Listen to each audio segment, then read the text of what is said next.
Welcome to the Climb! This is a show dedicated to helping singers, songwriters, and indie artists like you create leverage in the music business. What is leverage? It's the power to act effectively. It's a strategic advantage.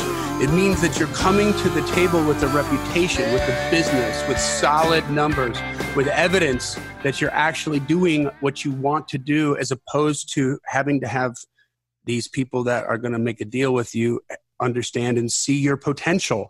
It's not about that. If you're going to, when you come with solid business, you're going to get the record deal, you're going to get the management, you're going to get the booking agent, you're going to get the better tours. And this is what it takes to make it in today's music industry. It's not going to be your talent. You're going to have to come with a book of business. That's why we called it the Climb. It's an acronym, creating leverage in the music business. And the genius that came up with that is my co-host and my good friend, Mr. Brent Baxter. Brent is an award-winning hit songwriter with cuts by Alan Jackson, Randy Travis, Lady Antebellum, Joe Nichols, and more. And Brent helps songwriters like you turn pro by revealing how you write like a pro, do business like a pro, and then on a regular, he connects you with the pros. He gives you an at-bat, gives you a shot to make a relationship with the publisher. Find Brent at songwritingpro.com very easily. Once again, songwritingpro.com. Hey, and I would like to introduce you to my co-host, Johnny Dwinell. Johnny owns Daredevil Production. Daredevil has created over 25 national TV opportunities for their indie artists by making them discoverable. They've also created multiple tour opportunities, and through the power of digital marketing data, they've attracted a number of investors for their artists. Now, investors are the money folks, and they like numbers because numbers don't lie. So that's where that digital marketing data comes into it. You can find Johnny at daredevilproduction.com. That's production, singular, no S, and there is no S because there is no other Johnny D. How you doing, brother? I'm good. I'm glad that now that you understand that there is no S because there is no other, that, it all makes sense now. It makes me feel good. A couple episodes ago, we finally deciphered that. I'm like, what does that mean? Like, what does that mean? Right.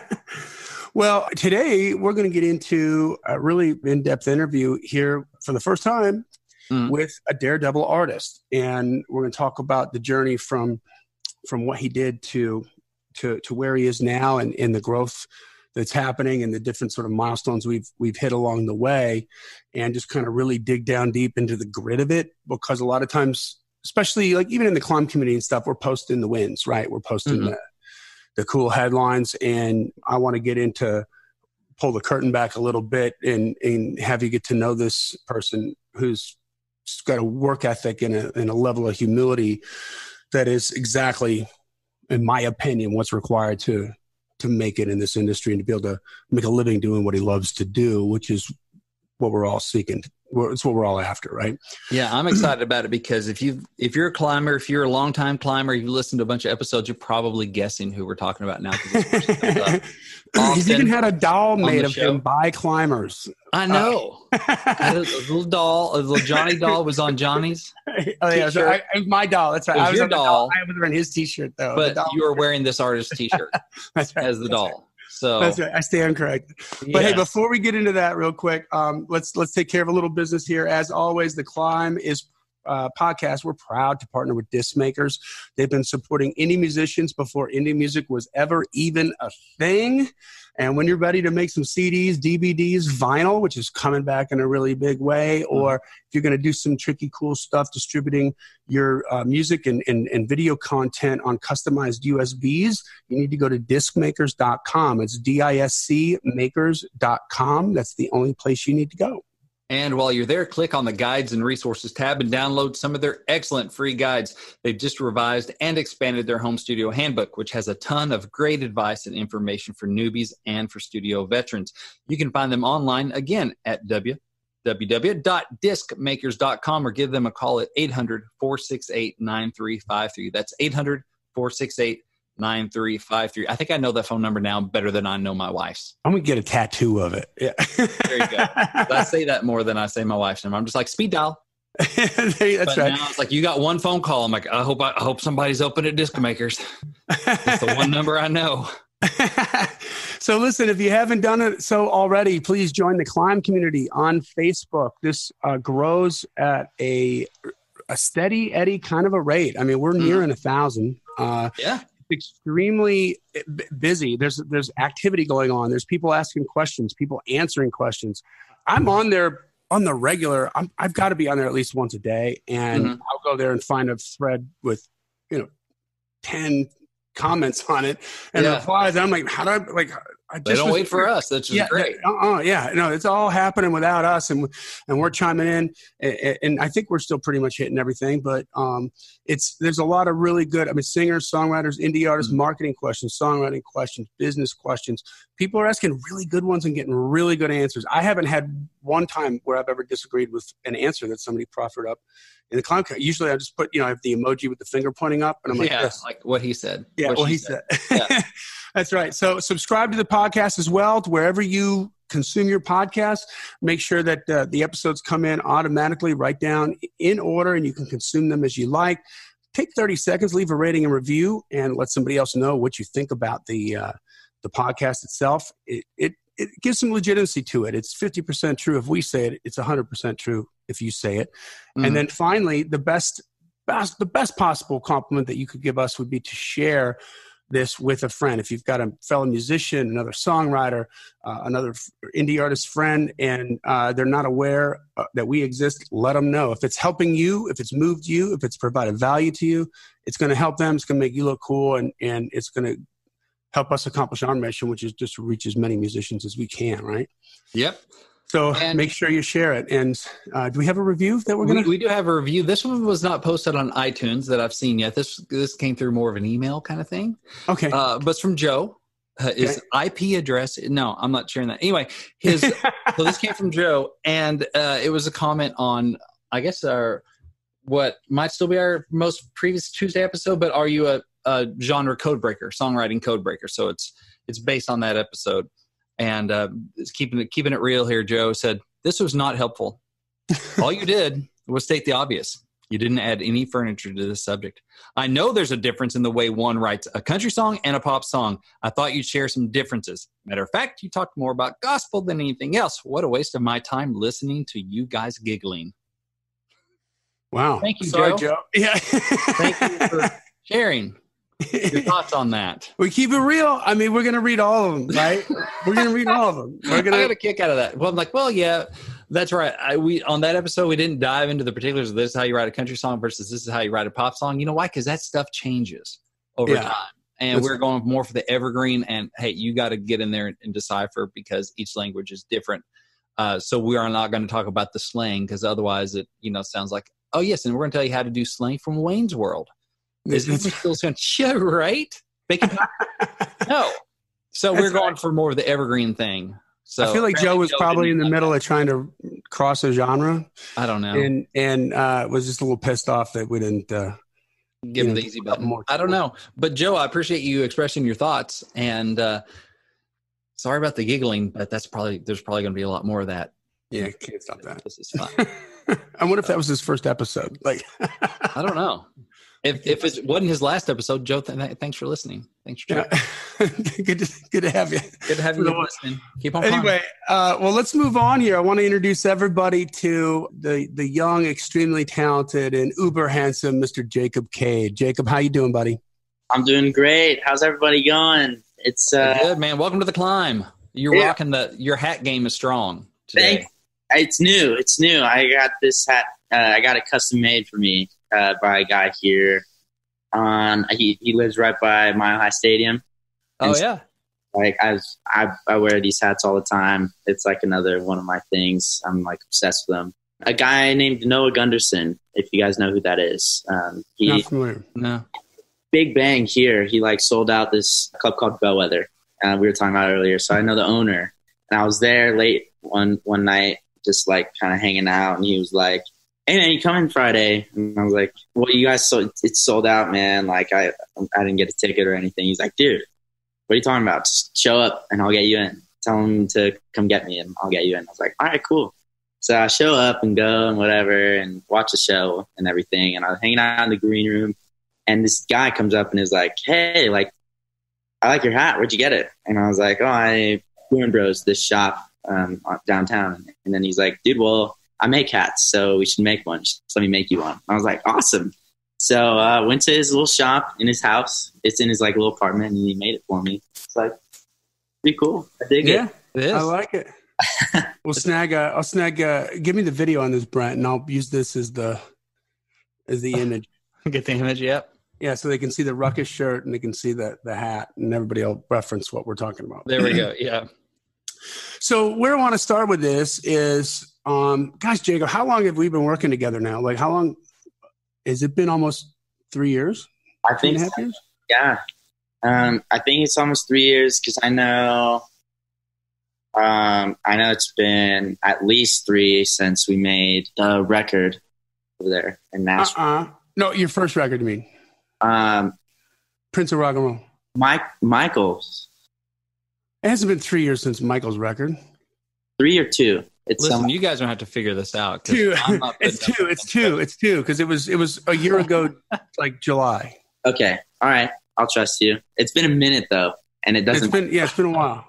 So, and before that, I mean, we were working together so it's been like 3 years that we've been working together for sure. So let's start out with before you came into my awareness, how'd you get started? Like what got you, how old are you now? You're 20? 20. Yeah. So when I met you, you were 17. And so before that, you're making moves. You're starting to make stuff happen. You're playing out on a regular basis. Like, just get in a little bit of that. Like, what got you into guitar? Jacob Cade, if you're new to the show, is a virtuoso on guitar, a hell of a showman, and a great songwriter. So, and you've been doing it for quite a while. Start there. Start where you started and kind of build up to it. We'll get the compacted version of the early days, and then kind of get into some of the lessons that we learned along the way recently. Cool, man. Yeah. So essentially when I was young, about 8, I was running around here, the house, and found Song Remains the Same by Led Zeppelin, the concert video. Popped it in, saw Jimmy Page for the first time, changed my life. From then on, I wanted to be a guitar player. And so then I started, I got my guitar.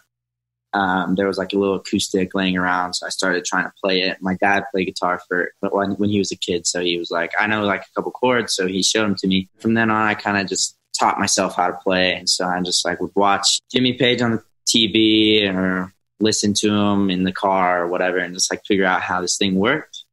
Eventually, I got my first electric guitar, and then eventually I got my first Les Paul, and then I just started playing until I was of the ability to play on stage with a band and get through a song. And I did that for the first time when I was, I think, about 11 or 12. I may have been younger. When I played with like a full band, it was just at a bar. The guy was like, Back in Black? And I was like, yeah, I know Back in Black. And so they invited me up and I played. Shortly after that, I came to the realization that if I'm going to be doing this for the rest of my life, which was the goal already, I'm going to need to learn how to write my own songs and make them good, because no one gets far in this business under their own name as a cover artist. I mean, maybe some people do, but not usually. And that's not what I want it to be. So I started trying to write songs. I think I wrote my first song when I was like 13 or 14. Met a guy that had a studio, recorded my first little EP, and then that launched me into putting a band together, which was made up of my dad and a separate drummer friend that I knew, and got my first gig under the name of the Jacob Cade Project. That first gig, it stands true that your next gig is always from the gig that you are playing right now. You're at a gig, chances are there's someone around there that's going to give you your next one, or going to be the segue to the next one. Played that one, got a show somewhere else that same night, again the next night. And so just started playing. I think at one point we were playing, I want to say at least 3 times a month, maybe even more sometimes. We were just playing everywhere at any point possible.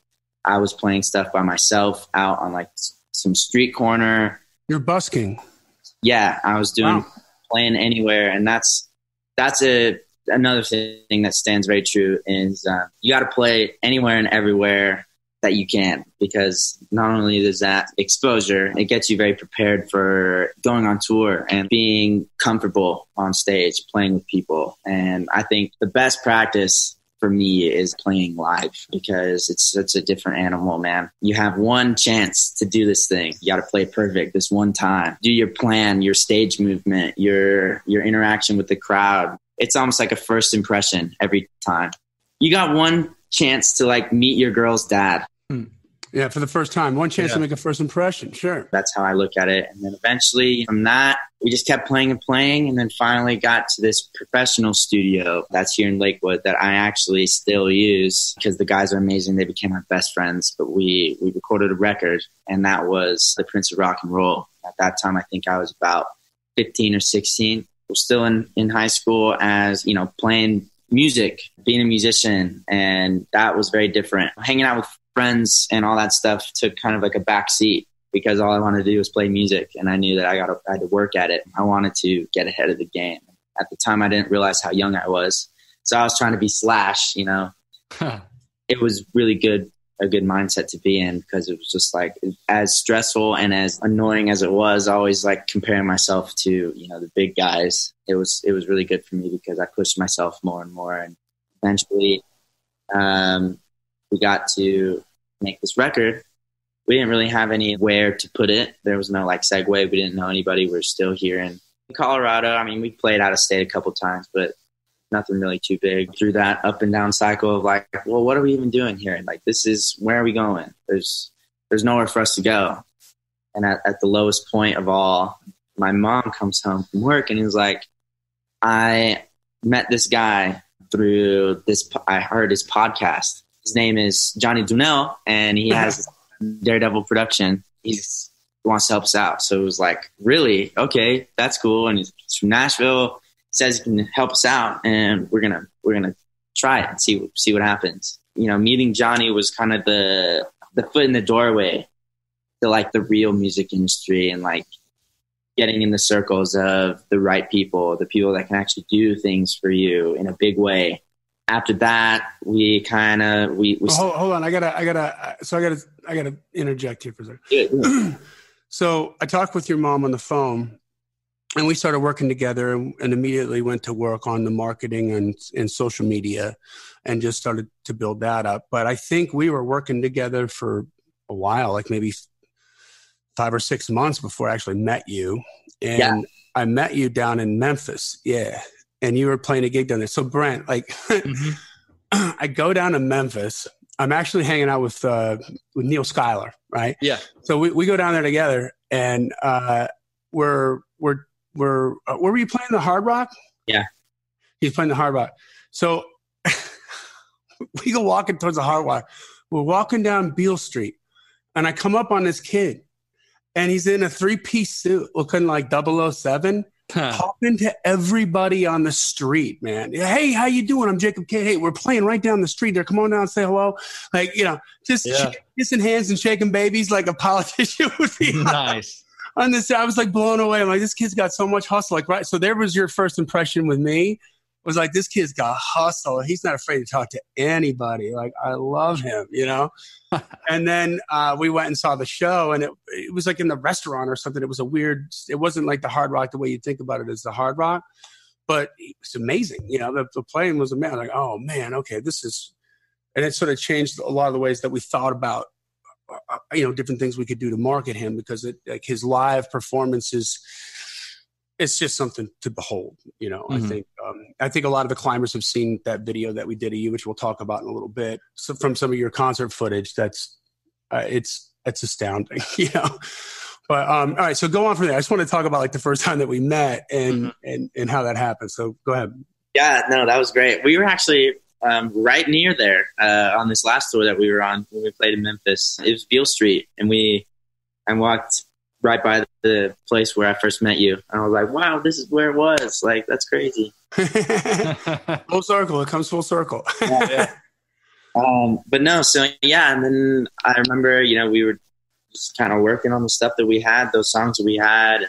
And one day Johnny was like, we got to make a new record. I think we need new music.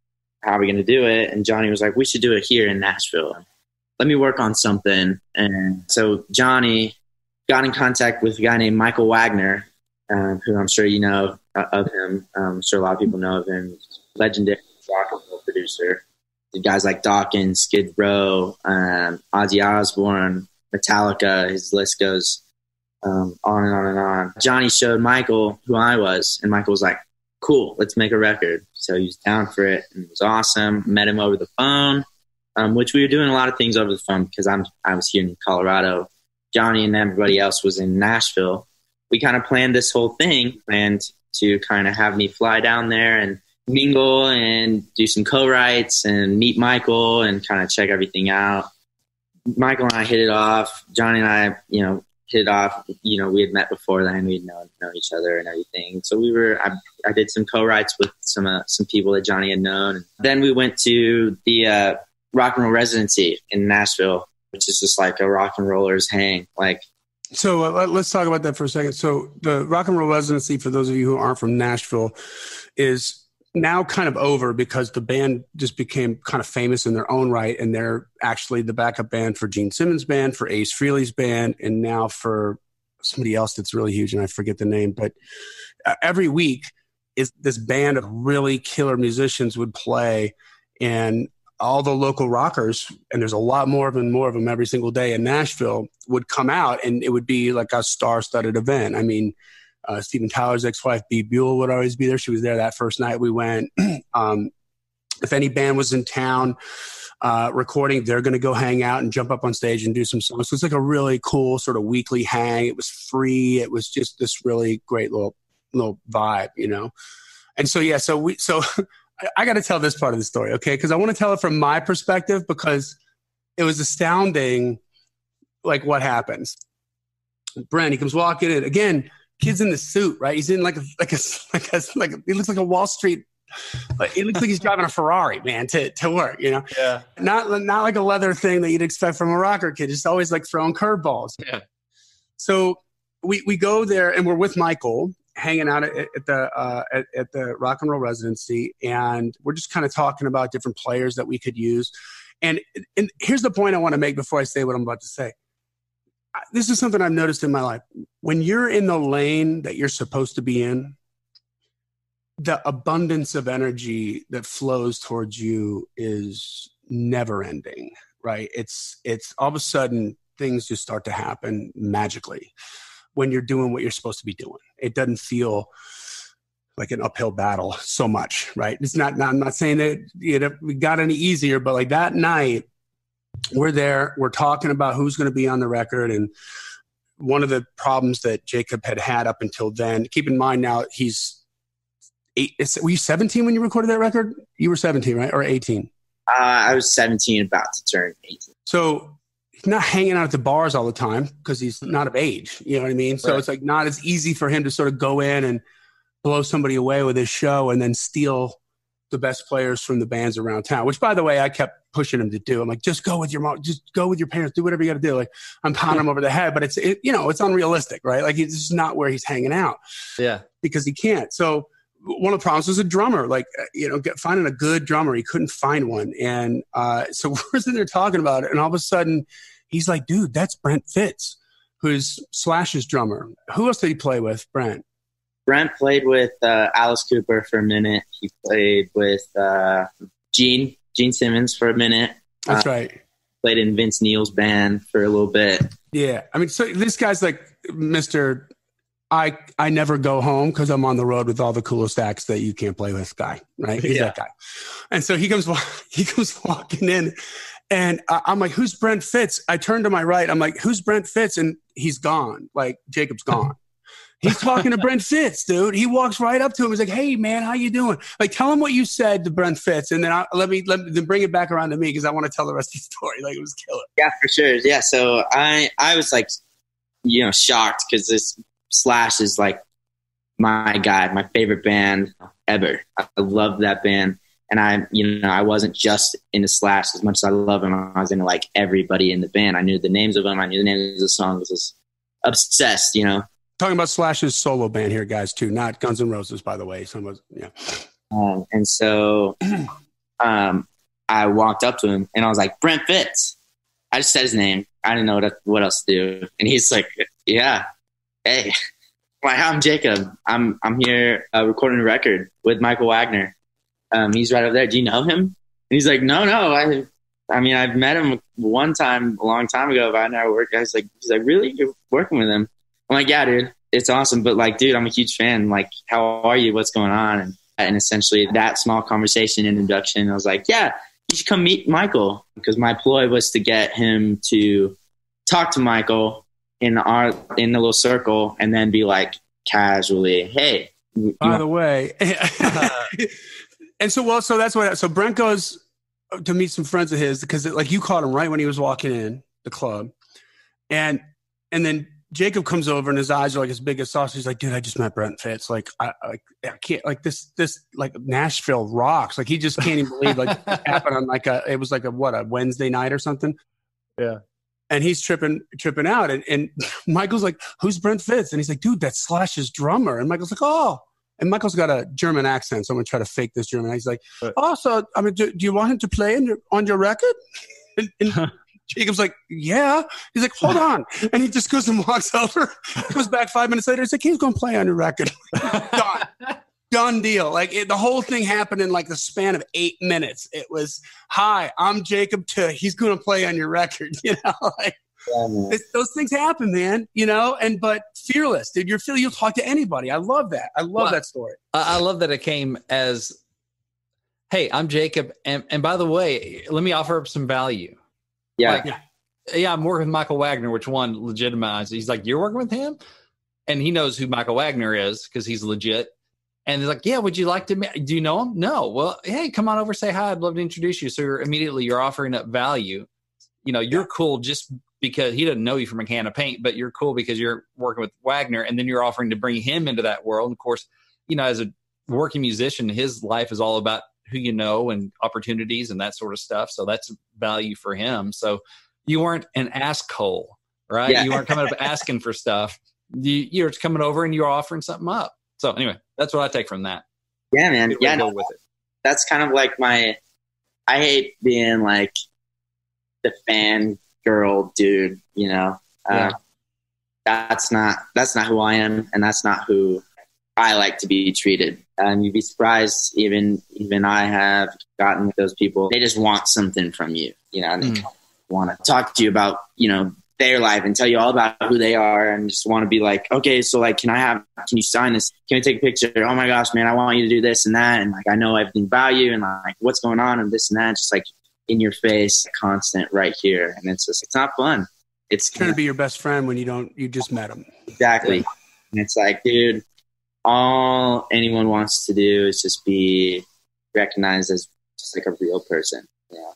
And so that's how I kind of view all of my idols, or the people that I look up to. I try not to be like this dude that's just another fan that's kind of just bugging them. Like, I try to be a part of their field, you know. Yeah, a peer. Yeah. A peer and a pro. Yeah. But I think the flip side of that is like fans want to be seen as people too, and not just like a potential customer. Yeah. You know, that flip side of that too is where you come in and go, hey, you know, we talk about so much, it's about them. Make it about them. You're they're Luke Skywalker. You're, you know, Obi-Wan that's going to lead them to a great time, right? A great musical experience, but it's about them and what they want. And so they just like feel like, man, it's like, I'm just a wallet. My only existence is I carry around a credit card, and I'm the gatekeeper for my credit card. Yeah, that's right. And that's the way you always approach them, right up until the point where they cross a line.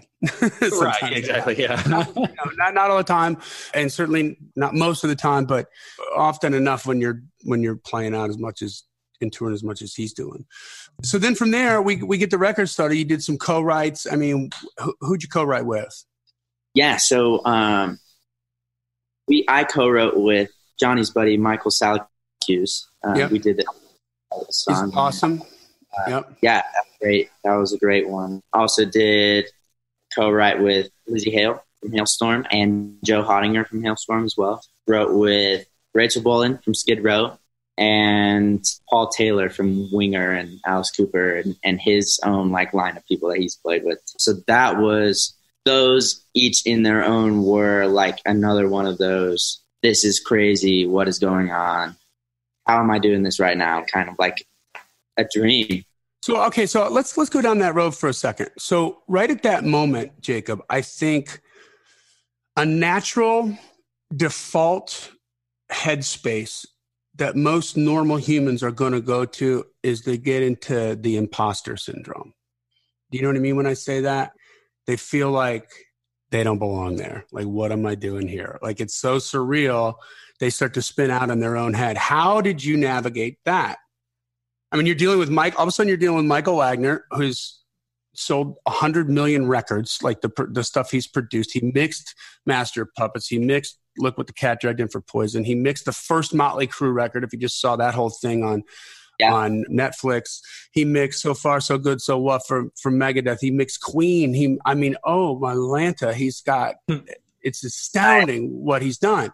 And then you're writing with all these people that you know who they are. And like Lucy Hale, like relevant on the radio today as a new artist, like a big star. How did you navigate that? How do you keep your head together? That's an interesting thing. I guess it started from this thing my mom told me right at the beginning of all this. Like, you're going to meet a lot of people that you love, and you're going to work with a lot of people that you love. And eventually you're going to have to realize that you belong with them. You belong here. And you got to act like you belong here. Don't act like you're just some charity case. Don't act like you just want a contest. You just want a contest. That's a great way to put it. So stealing that. Yeah. It was like... Great way to put it. Yeah. It was like, yo, you're here because you're you. And you can do this. And you belong here. This is where you're supposed to be. You're just as good as them. You can do what they do, and you can learn from them. And who knows, maybe they can learn from you. And that was kind of like that spiel. I just remembered, and I kind of put myself in that mind frame and just kind of acted like I belonged, you know?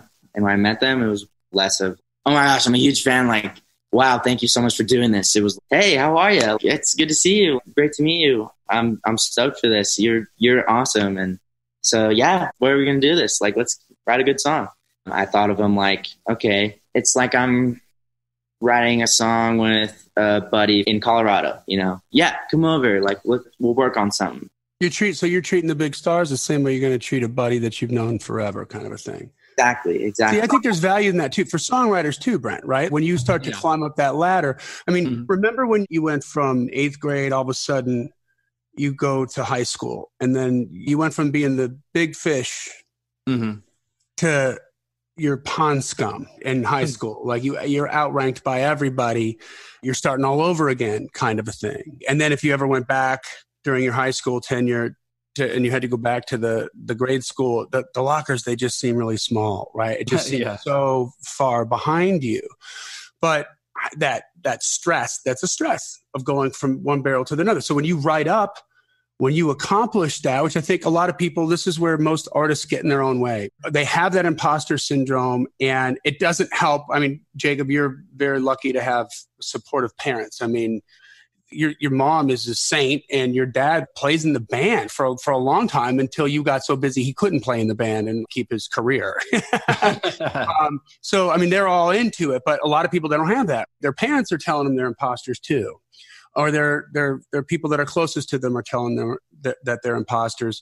I think that's a really important strategy to learn what you just described, Jacob, because you've got to, if you're doing it right, those moments aren't going to stop. At least not for a long time, where you take another step up the ladder and you're like, oh crap, this is an even bigger, more important room that I'm in, not for any other reason than to me. And I need to be on the level here, and I need to bring something rather than shut down and not produce. Okay? You got to get out of your own head so that you can not only play in that sandbox, but bring your A game. And every time you walked out of a room, what were you here for? A week or 2 weeks when we were writing? And every single time you walk out, like, I don't know that you came out with that many half songs, which is common. Yeah. You came out with a song every time. I'm like, wow. And you'd be up the night before, like working on different guitar licks. Like, okay, what am I going to bring to this person? And just putting some time and effort into it so you felt prepared. Yeah, that was also part of it, is like, I'm going to be professional. That's what does that mean to you? Be professional. Professional is, I mean, that kind of can come off like a not fun thing. You know? Being professional doesn't mean you're not fun. Being professional means you're prepared. You have a idea of what's going to go down when you go into this room, or when you go into this radio station, or go into this studio to do whatever you're doing. You know, okay, whether you need to like know a song or know some songs, or whether you need to have some ideas, or like if you're going to write a song, to me, it's like being unprepared just looks so like, oh yeah, no, like I just kind of, you know, this is just kind of like a thing that I am doing to pass time. That's why I didn't prepare for this. You know, I've auditioned a ton of people to play my band, and that's like kind of when it clicked was when people would show up and be like, and I'd be like, all right, let's go through, you know, this song. And they're like, well, I don't know it. I'm like, why? You know, oh, well, this is our first rehearsal. I'm like, this is rehearsal. It's not practice. You practice on your own. This is rehearsal. It's not practice. That's great. You practice to something. Another thing I'm going to steal, like practice on your own. Like you coming here to audition for me and rehearse with me, and you don't know the songs. Like I didn't ask you to come waste my time. I asked you to come so that we can work on this tune. You know? So that's kind of like one of those things that I hold myself at this standard of I know my stuff, and I know like what I need to bring to get this done. It's like bringing that mental thing is just as important as bringing my guitar. And the talent that you have to play the guitar. I mean, that's it. Like, Brent, how often have you and I talked about, and sometimes we get pushback from this, like headspace, like mindset. You know, it's huge. Everybody's like, well, everybody just talks about mindset. It's because you can't do anything, no matter how much talent you have, without mindset first. Right. That's why what sabotages people's career. I mean, they self-sabotage. That's what, you know, we all know those people that are super talented that just haven't made it, won't make it just because they can't get out of their way. Why can they not get out of the way? It's their headspace. Yeah. And those people, we probably all know those people that aren't nearly as talented that do make it, or we know will make it. Why? You know, because of their headspace. Yeah, man. Exactly. And It's I'll take equalizer. that. It's the, over everything else. Like I will take that over everything else. And when you get the headspace and the humility and the intelligence of somebody like Jacob Cade, and then it comes along with that talent too, like it's dangerous. Then forget about it. Right now you're like, okay, we're going to do whatever. Like everybody's going to band together, and there's going to be a lot of people that recognize that go out of their way to bend over backwards to try to make it happen, because it's important to them, because they recognize how rare that is. Right. So my point in telling the climbers here on this, headspace first. You know, you can learn the rest of the stuff. You can learn to be a better guitar player. You can learn to be a better singer. You can learn to be a better songwriter. But headspace first. Go ahead, Jacob. You said you can learn how to be a better singer. You know this. I was a guitar player and a singer on the side, right? So I still am. You know, I'm still figuring it out, you know. But it was pretty shoddy, you know, my voice. Still, I have to work. I probably have to work twice as hard on my voice than I have to do on my guitar, which is, you know, has been something for me that I've had to kind of like get over. So, okay, look, can we go down that road for a second? Because this is one of the places where you and I connected. Because on a scale of 1 to 10, my performance skills were at a 20. On a scale of 1 to 10, my guitar skills were probably at, for what I had to do with them, like at about an 8 or a 9. You know, I wasn't like a shredder or anything, but I didn't have to be. I had one in the band. But I had pocket, I had groove. I could, you know, I had everything I needed to add value to our foursome. But I tell people this, I've mentioned it many times on the podcast. I had to claw my way to middle management for the vocals to do that. And so we had lots of talks about this, didn't we? Well, there's the humility part of it, right? Like, okay, my guitar is really cool. My vocals, it was pissing you off because it wasn't as cool as your guitar. And so, like you said, you used the words, I had to get over that. And how did you get over it? Work on it. Why? Boom. Double down, right? Double down on the holes where we got to fix this to get it better. And light years of difference, even from Jacob, from the time that, you know, we first met to the time that you made the record. And then from the time that you made that record to when I just saw you, which has been a year and a half or almost 2 years, light years of difference. Like, you can tell you're interested in being a better singer. Because you're doing it. And that's, you know, I think there's a lot of people that get kind of hung up again on the end game, Brent, right? They just see what's happening right now and they're like, oh, and then maybe they get a little disenfranchised in themselves because like, oh, I can't do that. And it's like, well, you also haven't put the work in it that he put in it. Yeah. You have to be patiently persistent and, you know, figure out what skill sets you need for the path that you're on for your desired destination. Like Johnny, you're talking about you weren't a shredder, but you had pocket and groove. So you're like, you know, what's important for you is be the one on the mic to be, you know, you didn't claw your way up to being a shredder. Why? Because you outsourced that. That wasn't integral to the seat on the bus that you were going to occupy. That's right. You had to work on your vocals, you know, and you worked on your guitar too, to make it where it was, you know, added value. Yeah. But it's like, okay, if I'm going to be this big showman, that means I'm probably going to be the singer. That's a skill set that's necessary. Jacob, you're fronting the band too. So you're like, okay, well, you got the guitar thing. That's kind of what got you to the party. So where am I deficient in an area that is, you know, vital to me being successful at this? Well, okay, vocals, you got to work on that. Like, I took a different angle, but still the same angle, going, okay, my desired destination, my seat on the bus in the music business is songwriter. What's necessary for me? You know, what brought me to the party is lyrics, is just having a way with words and playing with them. That's my joy. That's my, you know, that's my happy place. Yeah. Okay. What is necessary, you know, for me to be a pro songwriter and have a seat on that bus? And I said, you know what, if I go all in on lyric, then I can outsource like melody and playing and some of that stuff. Like Johnny outsourced, you know, the shredder position in his band, and you're outsourcing drums.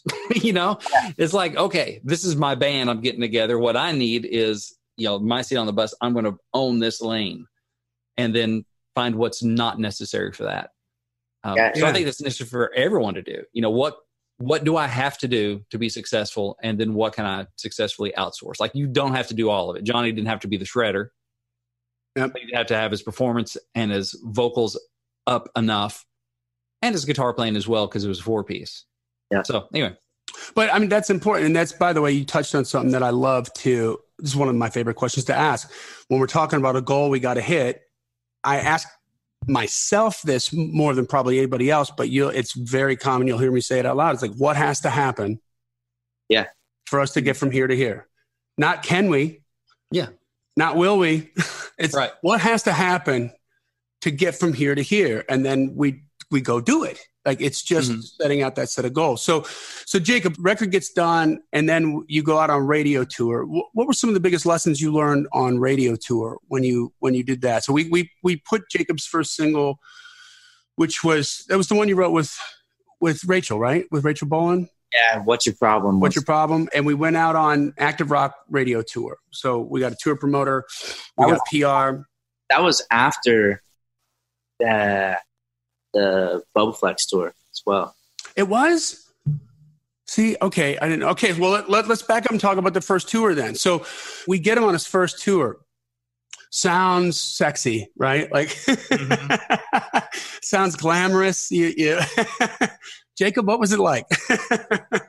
Well, I knew from multiple sources that I'd talked to, you know, like touring musicians that I'd known, you know, and talked to about this stuff. I knew it wasn't going to be like something super fancy and glamorous. And so essentially what it looked like was, it was me, my mom, and 2 other guys who were the bass player and the drummer in a minivan driving, you know, cross country on this East Coast tour. That was about 20 dates. It was awesome because of the fact that I was getting to go out and do my first real extended tour, opening for a band that was, you know, kind of the same genre, but not really. They were a little bit heavier. It was just like, get to the venue. Okay. Go in. Okay. Wait for them, the headliner to set up, then set up in front of them. do a sound check if you can, and then get ready to play early before a lot of people are there, because that's when your time slot is. Everyone was great to us. Yeah, those guys they loved you. Yeah. Super sweet guys. Yeah, made a lot of good friends. And I realized that on tours like that, it's about making friends with people that you're on tour with that are above you, right? So I'm an opening band. The people that are headlining and their team are above me. They're doing better than me. So, okay, I'm going to make friends with them, and I'm going to see, hey, help us out. Like, let's become a family. Let's create this relationship so that I'm in your circle now and you're in mine. And now we have this connection. So that's kind of how I looked at it, because the crowds were on and off for a very new band on their first tour, was on and off as well. We had to open pretty early sometimes. Sometimes the gigs were just like weird in weird places. And to be clear, so one of the things that we weren't aware of, Boba Flex is a band that has like a really killer following, and they make a living doing this on the regular. They got to be doing darn close to 200 dates a year, if not more. But this particular run, they were going into a string of new markets. Yeah. So the crowd wasn't their normal crowd that was there. But so from a business perspective, it wasn't all that maybe it could have been had we gone on another route with them. But there's a transformation that happens. I want to point this out with Brent. I'd like to know your perspective on this when it happens with a songwriter, but on a performer, on an artist, on an indie artist. It happened with me. I know it happened with me. I remember before we went out on our first like month-long run, the booking agent was telling me, hey, man, like you guys are going to come back and be a totally different band. And I was like, yeah, well, whatever. It went in one ear and out the other, but I never forgot those words, because that's exactly what happened. Like we came back a month later with a swagger, like, oh, we just actually did this. Like this isn't a dream anymore. Like I didn't care what it looked like, but I did it, and I saw that in you, Jacob. I saw that. Yeah, I stand by that for sure, man. Yeah. So that transformation that happens is real. And then all of a sudden now that you had it once, you're like, okay, this is attainable.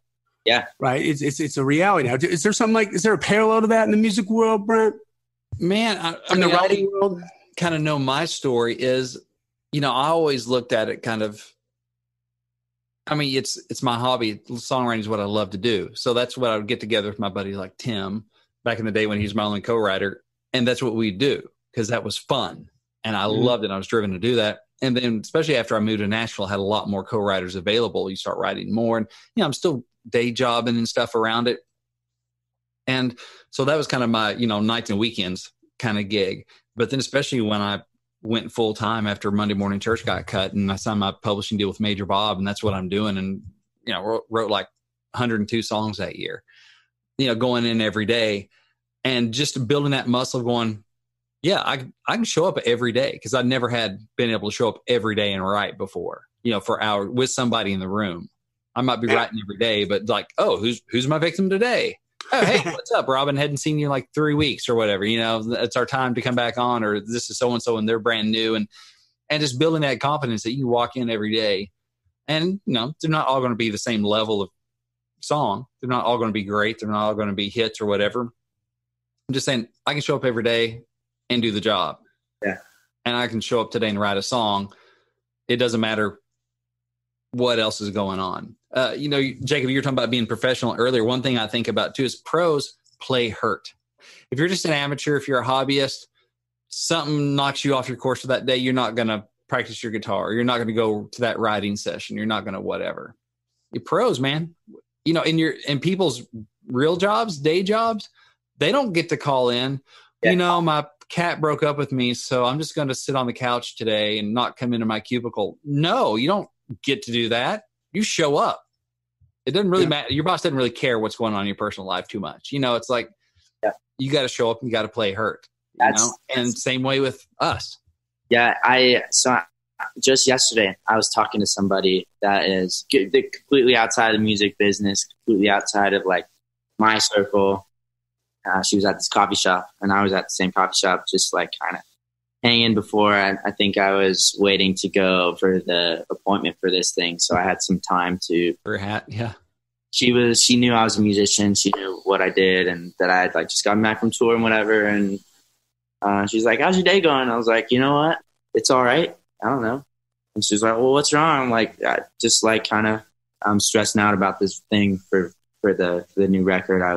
Had something on my brain that I was kind of stressing out about. She was like, well, I mean, is it stress? Like, is it stressful being a musician and whatever? And I was like, you have no idea. And she was like, well, no, I mean, that's kind of weird.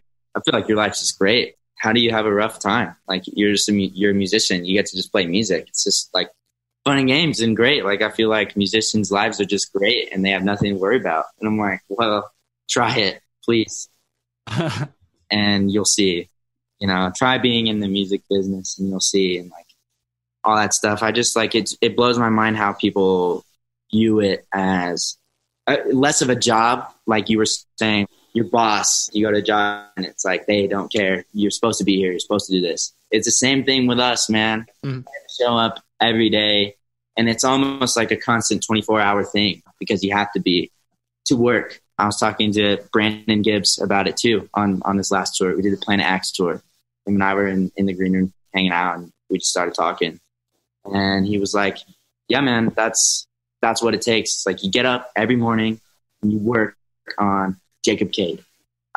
I work on Brandon Gibbs every day, 24 hours on the computer or on your phone, always talking to somebody, waiting for someone to message you that you reached out to for some gig or for some like, okay, I got to get a logo.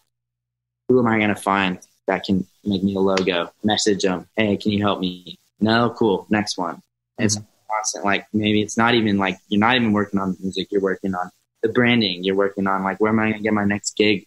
And that whole thing. It's like, people don't understand it's a job and it's something not to be taken lightly. Yeah. I mean, that's the thing. It's, it's a business and you're an entrepreneur. You're in the business of, entertainment, that sort of, music business, but you're really in the entertainment business. And so I tell people, it's like, I showed up, I moved to Nashville to write songs. Yeah. And I wanted cuts and stuff, but that's what drew me there. But then you really quickly, at one point or another, you're going to figure out that you need to know how to handle publishing. You got to get in the right rooms to network. If you want to keep doing this for a living, someone has to cut your songs and they have to monetize. And how do you make that happen? And there's all this other stuff. And the people that just want to sit in rooms and do the fun part, they're going to be in a cubicle later, most likely. Unless boxing for money is different than boxing for fun. Yeah, you can go, whoa. That hurt. Yeah. 5. Pay for it. Yeah. No. Also, you got to go to the bell. Also, I want to point out that a lot of people get stuck in their garage. A lot of musicians get stuck in there. They are the only ones that have heard their music, right? But I'm of the view that true art and true music and all that stuff doesn't become true art and true music until someone has heard it. Someone else is like listening to it. Till you move somebody with it. Yeah. Cool. Not finished yet. That's like the finishing touch, is putting it out there and seeing what people like, showing people and seeing if it does anything, that's what I think. I love that. So then, okay, so we passed the Boba Flex tour now, and then you go out on radio tour. Just what are some of like the top 1 or 2 lessons that you learned when you're out on radio tour? Because I think you were out for a little while. You saw a boatload of stations. What did you learn?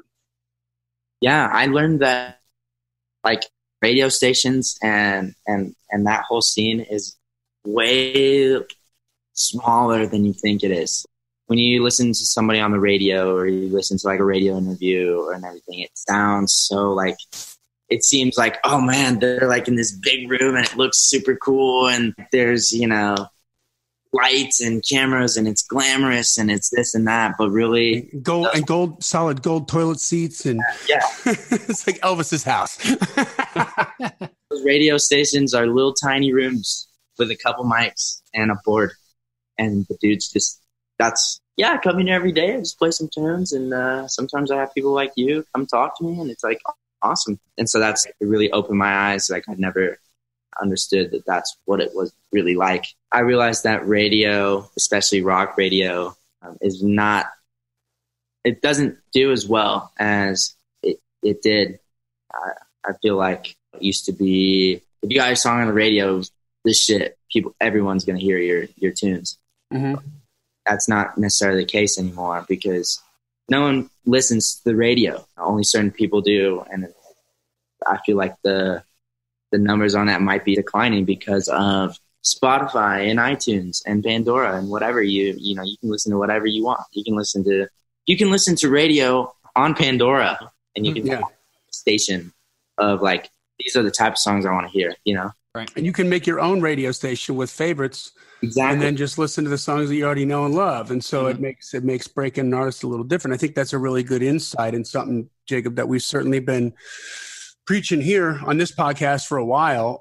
It's especially, it's creeping into country now in a big way, but especially in rock and pop. When I was coming up, the number one format was rock. And most of the radio stations in the United States were spinning rock music. And now the number one format is country. And most of those stations are spinning country. So it's obviously there's more people hearing that than getting exposed to that than rock and pop at the moment. And we won't spend too much time on this because I know we're running a little bit long here, but we went and we got the one-off for Dokken, right, down in Scottsdale.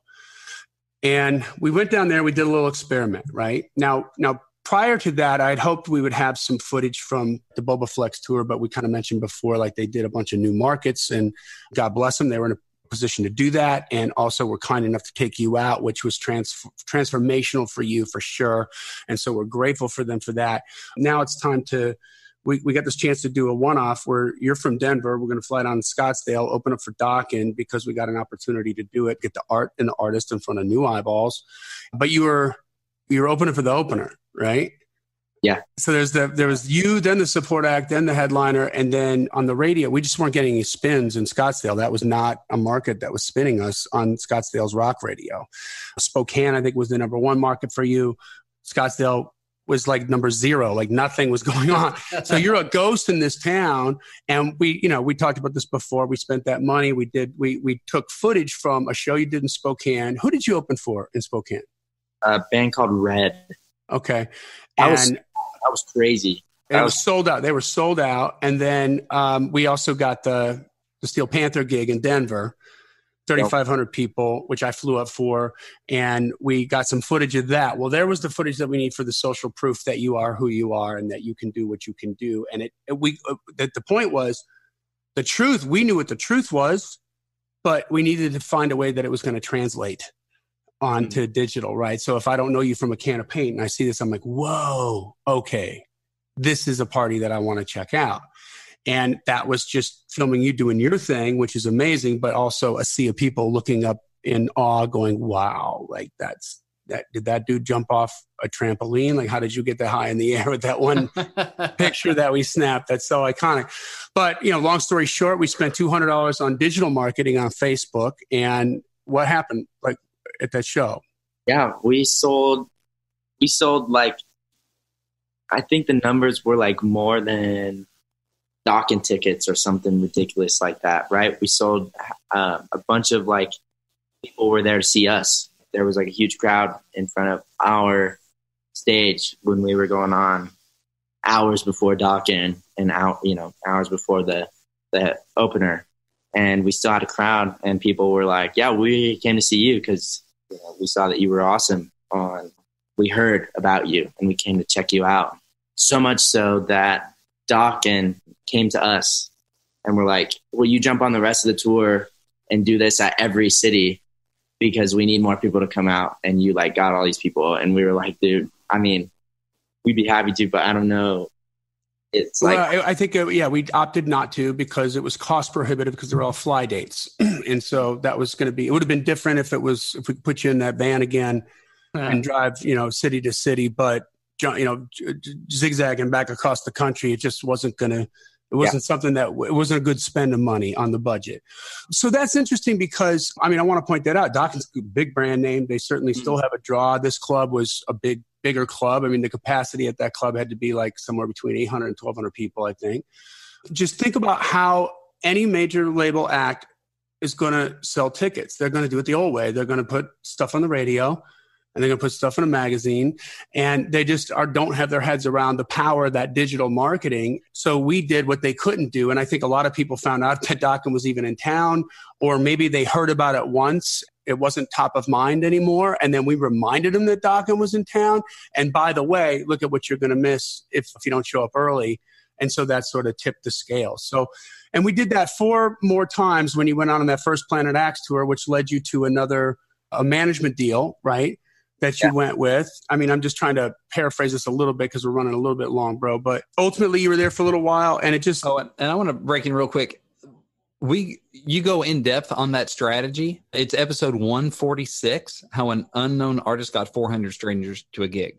So if y'all want to hear more about that, that's episode 146, how an unknown artist got 400 strangers to a gig. So and we talk about how we did it. Yeah, thank you. Really dig into the specifics on that because it's an awesome story. So. Yeah, thank you. But it wasn't a good fit, this management company. I mean, it's a great management company. They have a lot of success, but sometimes it doesn't mean that it's going to be a good fit for you. And this is, again, so here we are. We keep climbing this ladder, but yet another speed bump, another pothole. Another thing that I learned from that, another thing that I've learned, kind of opened my eyes recently, is that sometimes you have to be kind of cutthroat. Sometimes you have to be kind of like, okay, like business before friendship, or, this isn't working out and I have to go a different direction. And you have to be honest about it, and you have to be upfront about it. I feel like I've gone the route of like letting friends do your stuff, or friends kind of like, yeah, we'll work with you because we're buddies. Well, this isn't really working out, but like, he's my friend. I don't know. I don't want to hurt his feelings or whatever. I think that sometimes you just gotta, like, no matter what, like if it's not working out, or if you're not getting what you want to get out of it, or if there's some other direction you want to go that's just not working out, I feel like it's okay. Let's take the jump, and go get away from it and go somewhere else where there's like greener pastures, I feel like. So. And so from that, though, I mean, you had a big epiphany, I think. I mean, you were always kind of talking about the second record. I remember even maybe having a modicum of frustration with you where you're like talking to me about what the second record's going to sound like. And I'm like, but you're here to record the first record. Can we talk about that? Because you're already thinking, hey, your brain's working so fast, man. You're thinking ahead, and I'm trying to corral you like over here. Like, let's just figure this out first. I think after that, that's where you came in with a big genre change, right? So the first record is definitely like an 80s hairband kind of a thing that's going on. And now what have you changed to? You've made a directional change. What's your Instagram audience right now? 11.8. 11,000. Yeah. Okay. So, you got a really, decent little base right there. But we're doing, not only we're doing a genre change, but something else is changing too. Why don't you just talk a little bit about that? Because I think this, number one, takes a lot of balls. And number two, I think it's the right move. It's good. So just go into that a little bit, and then we'll kind of wrap it up. Yeah, for sure. So I have made the decision to go the direction of more of a pop punk genre. And that's, it's kind of like the Blink-182, Green Day, more modern. There's bands called Neck Deep, State Champs, Real Friends. There's Chemical Romance is in that group. Sum 41 is in that group. There's this whole, there's this whole like kind of underground, it's not really underground, but kind of like scene of that around. And I started getting into it because I met someone that was like, yeah, there's a band called Neck Deep. And I was like, that's them? That's crazy. And then played another song later, and I was like, who is this? And they're like, that's Neck Deep. And I'm like, are you for real? Who are these guys? They're badass. They came through, and I went to their concert by myself, and I just went and, got a recon mission. Yeah. I was like, I'm going to check these guys out. Like, I was a huge fan, but I was also like, what? I wonder like who goes to these things. And it was all young girls, and then young dudes that were into all those young girls. And I was like, wow, this is a very interesting crowd. They start playing, and the crowd knows every word to every song. Doesn't matter if it's like a big song or like a deep cut or whatever, or if it was from their first record that they released, you know, in their hometown, you know, that they made in their friend's bedroom. They knew every word. And I was like, wow, this is like so much fun. And they sound great. You know, they were killer live, jumping around, running around, doing the thing. And I was like, I can do that. I'm going to try. And so I started writing tunes, trying to figure it out, like tune my guitar. Crack the code, right, Brent? Crack the code. Yeah, I was thinking about that other episode that some people didn't appreciate. But you had to you cracked the code on one genre and we're doing it well. But going, okay, yeah, you knew enough that you said, well, I just can't try to go same stuff, but this, you know, now we're going to call it power punk or whatever. You know, there's a different way of writing, a different artistry to it. Mm-hmm. Yeah, and it's like just little elements that are different, you know, and it's just like, it's a totally different way of playing guitar, in the sense that it's more like it's majory, and there's different places on the guitar that you have to play where that it's like way different than, you know, that bluesy kind of like the pentatonic thing. Yeah. So I just like had to figure that out, and it more or less kind of came quick to me. And I think the reason that is because, like you were saying, I'm meant to be playing this type of music. That's what I felt like when I started writing this stuff and started writing the lyrics to this stuff. Like you found your beehive, man. Because here's the other thing is that's where your crowd's hanging out. That's where your peers are hanging out. You know, the kids that are your age, that's what they're listening to. They're not listening to the stuff that I was playing when I was an artist. You nailed that stuff.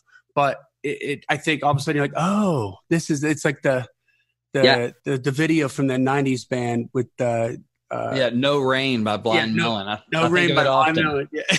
Like when I moved to Nashville, I just saw all the bees dancing in the field. I'm like, this is my hive. Yeah. And you're also changing the name, right, brother?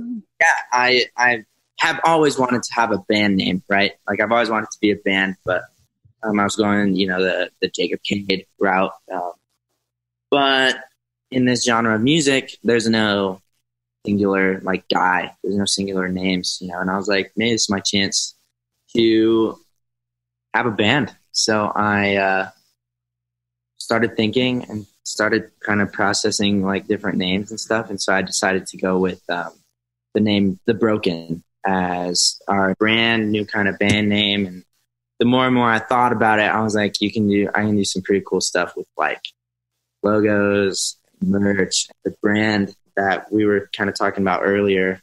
And it just kind of like clicked and was like, wow, this could be like really cool. Then started showing it to people like yourself and everybody in my circle. And they were like, yeah, dude, this is sweet. Then it was like, I want to make a record. And then the management guys that I had been working with wanted me to do it, you know, with their guy in like, yeah, we'll cut the record in like 2 days and all this stuff and whatever, blah, blah, blah. And they wanted me to write with them and everything. And I was like, no, I don't want to do that. I want to do it myself. And with the guys that I want to work with the guys that I know have my back and the guys that I know will understand what's going on. And so I went back to the dudes that I did Prince of Rock and Roll with, came to them with this idea. And it was hilarious because when I like had told them, this is the style of stuff that I want to make, this is how I want to sound, they were like, dude, yes, finally. It just made sense. Yeah. When you played those mixes for me out in the RV after your set here in Nashville recently, I think it was me and Skylar, my intern, were there, and we just were like, whoa, like, okay, this now is all it just makes sense. Like it makes a lot of sense. So I mean, good for you, bro. I've heard it said that artists are always in a state of becoming. Yeah. Ooh. You know, always in a state of becoming who they are. I'm writing that down right now. I like that. No, good. Okay, so Jacob isn't the only one to say something worth stealing. Thank you. Yeah. I had to get my licks in. No, I was going to say something. I heard this from one of my talks at so Bellwether, if I'm like, you know, at night, have nothing to do and like super late, got done with whatever I was doing. And I have some time, I'll go there and just chill until they close. And usually at that time, it's just me and like a couple regulars. And so I've become kind of like one of those regulars that's just always there. So we were just talking, and this guy, the owner of the club, was there, and he was like, yeah, there's this band called Silverstein, and one of the people in that band is one of his buddies, and they wrote a book together, and he wrote this intro, the owner did, to it, and the book is a poem of every day of Warped Tour that this guy was on, and it's very interesting. I got a copy, but the intro, he says something like, us as people, we wake up as rough drafts of ourselves, and then we go to every day a revision and wake up another rough draft until we just become our novel, you know? And I think that's like super cool to look. I love that. Yeah. That's cool. Yeah, that is cool. I love that. Well, Jacob, man, thanks. We're going to get this record out mid-June. We've decided on a release date. We've started to retarget on digital. And the one big thing we're not going to do this go round is radio. We're going to take the budget that we would have spent on radio and put it into digital marketing, because we've seen so much response from that. And we're onto something. Like I think every artist has a way to connect and a way to craft some content that will translate who they are and what they're about on digital. And we found that early with you, Jacob, because it's a performance thing. You know, not all artists are that high, bombastic, like crazy performance thing that you have. They have something different. So the same thing wouldn't work for them, but this works for you. And so we're going to put the hammer down and make this work. And everybody in the client community will keep you up to date on that. But brother, man, thank you so much for taking the time, for sharing all this. And man, you have some good stuff that I think is going to be real beneficial to all the songwriters and musicians and indie artists that are out there right now. Some things that they can latch onto and use for that. So thank you. Anytime, man. This was fun. I like it. I appreciate that, dude. It's always good hanging with you, man. Well, anyway, guys, listen, you know, this is the kind of stuff that we're doing with our artists. It's care, it's love, it's passion, it's intention. Effective. It's what's that? It's effective. It's effective. That's right. If you're a little stuck, if you're looking for some ways to try to find your groove and some ways to move forward, or maybe you're not stuck, but we can ramp up the speed of your growth of your audience, we're available for consultation. So reach out to us, email us at info@daredevilproduction.com. Again, production is singular. There is no S. info@daredevilproduction.com. Put consultation in the subject line, and we can talk about different ways that we can assemble a strategic type of path for you to get you moving forward and get your audience growing, and to have some of the kind of milestones that we've got here. Jacob certainly still has a long way to go, but he's well on his way, and he's got his head on straight. So I know that he's going to be able to navigate the waters that come with that. And that's why we created this podcast. We want that for everybody, but a little one-on-one attention goes a long way. It's a worthwhile investment in yourself. So with that, guys, once again, join the C.L.I.M.B community if you haven't done so. Subscribe to the podcast. Leave a 5-star rating and review. Even if you don't, we'll still read it. We just proved that today. That's right. If you get a nasty gram, we'll read that too. We just try to be as authentic as possible, right? The good with the bad, the sweet with the bitter. Exactly. And if there is a way that it's helping you, share that with somebody else. Let them know that. That's the best compliment you can give to us. It grows our audience. It helps increase our influence. And that's why we're doing this. I mean, we certainly are not getting paid for it. But we love helping people. So guys, this podcast exists because we want you to win. So keep on climbing. And we'll see you at the top.